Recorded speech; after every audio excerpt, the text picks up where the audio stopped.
تخيل معايا مرض صغير من الفيران والبراغيث قادر يقتل ثلث سكان أوروبا في أقل من 4 سنين. هذا هو الطاعون الأسود.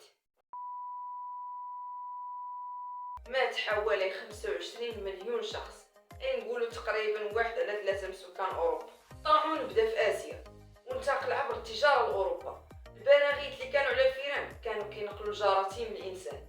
المدن المزدحمة ساعدت في انتشار هذا المرض هذا، ولكن في أقل من 4 سنين. وأكثر حاجة كانت كتخلع الناس ديك الساعة في الطاعون الأسود هو الأعراض اللي خلاها على الجسم ديالو، ومن بينهم تورم العقد ولات كبيرة لدرجة أنها كتحبت البرتقال، نزيف تحت الجلد وبقع سوداء كتظهر على الجسم ديالو.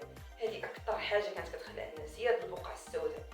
وحمى شديدة وكل ساعة كتقياو. الموت كيجيك على غفلة، والناس كانوا كيشوفوا الأحباب ديالهم كيموتوا قدام عينهم، ولكن ما قادرين يديروا والو. فما بالك بالتأثير اللي خلى على المجتمع. المدن كتنهار، الناس كيهربوا من بعضياتهم، الدفن الجماعي، مقابر كبيرة فيها آلاف وآلاف الجثث. الخوف من الأطباء براسهم ما كانوا كيعرفوا شنو يديروا. بعض المدن بقات مهجورة سنوات ما فيها حتى واحد. تأثير كبير على الاقتصاد والزراعة وحتى الثقافة والفن. ولحد الآن واليوم الطاعون باقي كيتشوق في العالم ديالنا.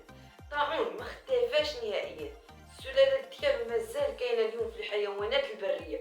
كاينين حالات معزوله اللي ممكن العلاج ديالها بمضادات حيويه عند الاطباء، ولكن قبل كانت الموت مضمونه. العلماء اليوم كيدرسوا الطاعون باش يفهموا الامراض المستقبليه والانتشار والاوبئه. الطاعون الاسود كيعلمنا بلي حتى مرض صغير قادر يغير العالم كامل. واش تقدر تتخيل تعيش في هذه الحقبه هذه؟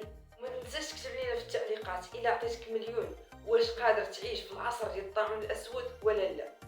بغيت نذكركم في الاخير القناه على اليوتيوب ما بقى لها والو توصل 3000 مشترك، وما تنساش دير لينا فولو في الانستا وتشترك في اليوتيوب باش نوصلوا 3000 مشترك في اسرع وقت.